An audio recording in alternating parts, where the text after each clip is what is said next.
My name is Joel Mark Witt, And I'm Antonia Dodge. and we're here with a very special guest today, Beatrice Chestnut. She is the author of two books on the Enneagram, The Complete Enneagram, and her most recent book, The 9 Types of Leadership.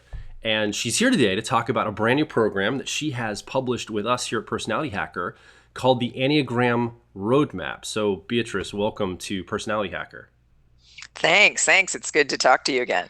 So we want to get into some details about the program, the Complete Enneagram. We want to get to details about your personal story, all this different stuff. But before we even do that, somebody watching right now, you watching, this might be the first time you've heard of the Enneagram, or maybe you've heard of it, but you're not really clear on what it is, or you really want a good description of what is the Enneagram. So what we want Beatrice to do right now is give us the lowdown. What is the Enneagram? How is it used? What's the relationship we should be looking at the Enneagram for ourselves? So the Enneagram it's basically a framework for 9 types of personality styles. It's a typology. It describes 9 different characters, 9 different personalities with, very, very accurate, thorough, deep descriptions of these 9 personality types and their interconnections. So while there are 9 types, the types are arrayed around a symbol, which is called the Enneagram.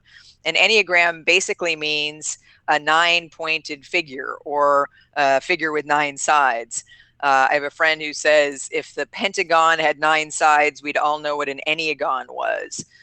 So it's a symbol that actually has very ancient roots, which to me was part of what was very compelling about learning the system. But if you look at the symbol, it has 9 points, and it's a star inscribed in a circle. And these 9 points are associated with 9 specific personality styles that have interconnections with each other. So in a way, it's a way of describing personality and also the 9 forms that a human personality can take. So you said that the thing that really struck you when you were learning about the Enneagram was the history of it. Can you go into what about the history was particularly captivating for you? Sure. So the first thing I need to say is we're not exactly sure where it comes from, how old it is, who originated it in the very beginning. However, we do know, we have a strong sense that it's hundreds, probably thousands of years old. And I'm talking about the symbol itself, but also various symbolic meanings connected to it, one of which is this personality style map, which is very much a growth tool, very much a map for personal development, for human transformation. But we don't really know where it comes from, but we do have some clues that it might be very old. We find parallels between some of the aspects of the Enneagram and certain teachings in very old, usually mystical forms of spiritual traditions. For instance, you can see parallels in the 9 types between a lot of teachings that you find in early esoteric Christianity.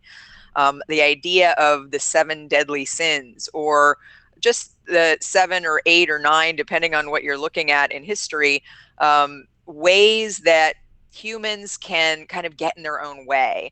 Thoughts or recurring thoughts or ways of being that can make us stuck, that can slow our spiritual development. So from this point of view, the Enneagram was kind of a way of seeing what gets between me and God, what gets between me and my higher development.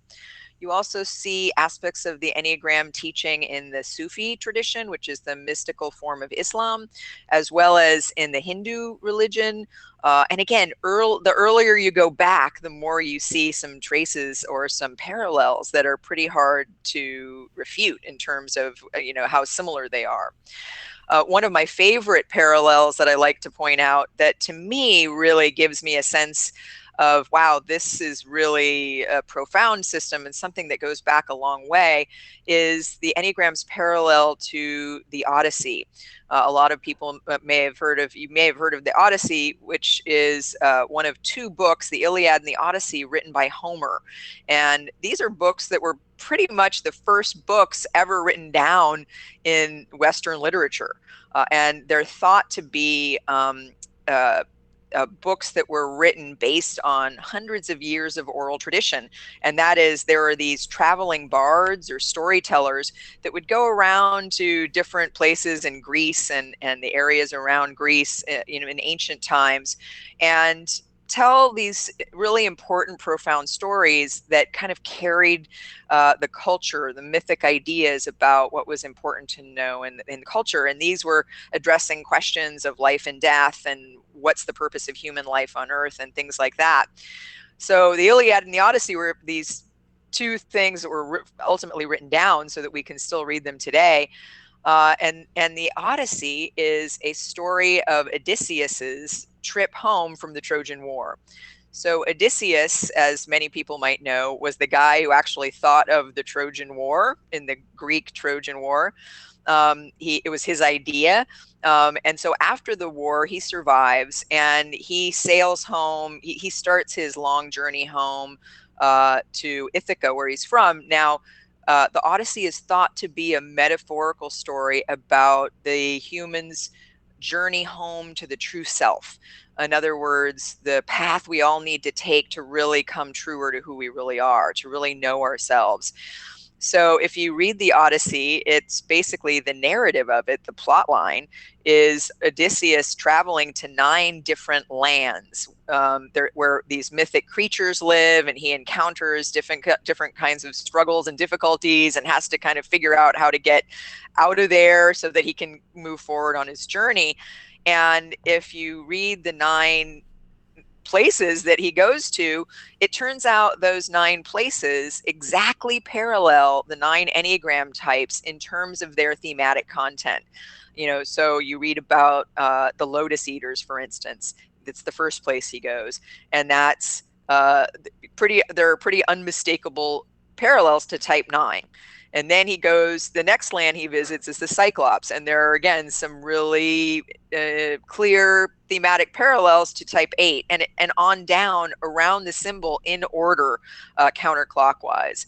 So to me, that was really amazing and a great sort of pointer to the fact that, wow, this is definitely comes from some deep oral tradition.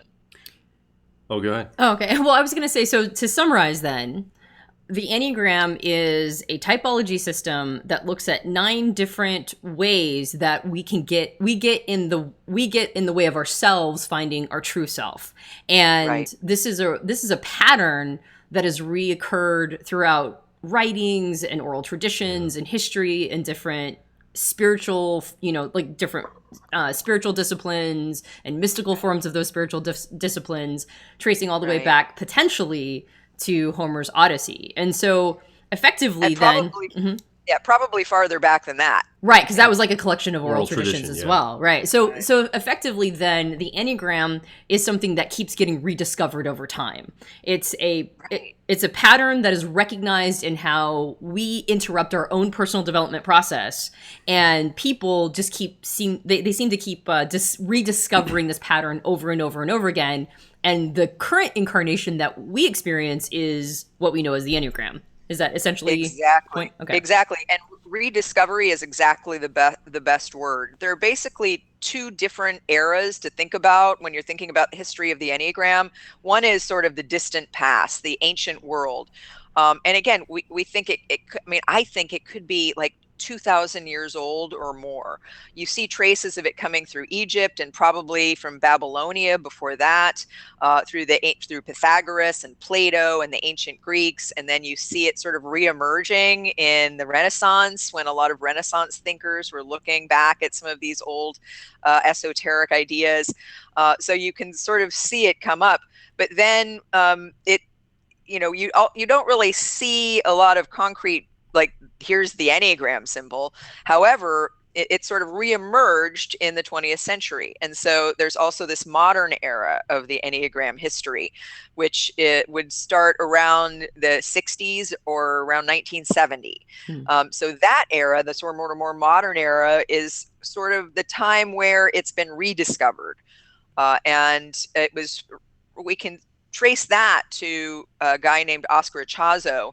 He was a Bolivian man, but he brought it forth in Arica, Chile, and where he started a school that was all about human transformation. And he said his teaching was specifically designed for people in the West to learn about personal transformation. And Oscar Ichazo actually talked about many different things when it came to personal transformation. And the Enneagram was just one piece of a larger system that he talked about and that he taught in his school. And there was a guy, Claudio Naranjo, actually Chilean-born man who was trained as a psychiatrist in America and who's lived in Berkeley in California in the US for most of his life. He is really the person who learned it from Ichazo. Naranjo was really, I think, a uniquely suited person to really bringing the Enneagram forth in this era, because he was trained as a psychiatrist in mainstream Western psychology, but he also knew a lot about Eastern spiritual traditions. He's an expert on Tibetan meditation, for instance. He knows a lot about all forms of Western psychology, and he was a leader in the human potential movement. He was a collaborator with Fritz Perls, who brought forth Gestalt therapy, which is a body-based sort of in the moment, in the here and now kind of form of psychotherapy. And so he was sort of at the forefront of the human potential movement, and he worked at Esalen in California, a big center of the growth movement. And he and some other people in around 1970 went down to South America to learn this system from Oscar Ichazo, to learn about what Ichazo was teaching. And then so Naranjo brought what he learned from Ichazo back to California, and he really refined the system, kind of reinterpreted it, intuited a lot about how to expand it and enhance the type descriptions in particular, and especially connected it and communicated it through the lens of Western psychology. So he's the one who I think really defined the 9 types as we know them today, and as they are really widely used all over the world today. So, okay. So you watching right now, we can't actually talk to you in real life, right? But we know that you might be coming as a complete newbie. You might be a little bit more advanced. And I think that as we talk about the course, the Complete Enneagram, the program we put together with Beatrice, I think there's something for everybody here. If you're brand new, there's a lot of introductory material that will help you get up to speed about what the Enneagram is. If you're more advanced, it really dives down into using the Enneagram for personal growth and how to basically determine not just your type, but nuance your type. And we'll get into this in some more future videos here as we go through this little short series. But I guess if this is the only video that somebody watches, so someone's watching right now, Beatrice, and this might be the only video they ever see, they are just interested in what the Enneagram is. Maybe just kind of give us a sense of, so you hinted at it being a growth tool. It helps us find the places in our lives or our growth path that might be the, what did you say, the obstruction or the resistance, I think you mentioned, or the shadow, or what was the word you used specifically? Or maybe it was if you can remember. I think it's just what about the way we operate, and Okay. I think probably unconscious patterns would be a Sure. good way to put it, Okay. gets in our own way and Sure. blocks our own development and our own higher manifestation of all of who we really are. Yeah. And I think it's a great question of what is this really exactly, and how does it help you? I think the way I look at it is, in childhood, we all take on coping strategies to survive in the world. That's just what happens. In childhood, we need to survive. And I always point to the fact that humans have the longest period of dependency of any mammal. Right. So when we're kids, we have to depend on others. We have to get along in the world. And that's, and so to grow up, we adopt these survival strategies. And it turns out what strategies you've adopted kind of turn into what your personality type is all about, what the themes and the patterns, the defense mechanisms, how you protect yourself. So the personality is something that's actually a good thing. It helps us get along in the world. It helps us be okay and grow and become who we are. However, when we reach adulthood, what happens if we're not doing conscious inner work is the coping strategies that we developed, the defense mechanisms, the protective adaptations that we just naturally take on as humans turn into kind of an invisible set of patterns that actually limit us, because it's almost like we keep going with what worked before.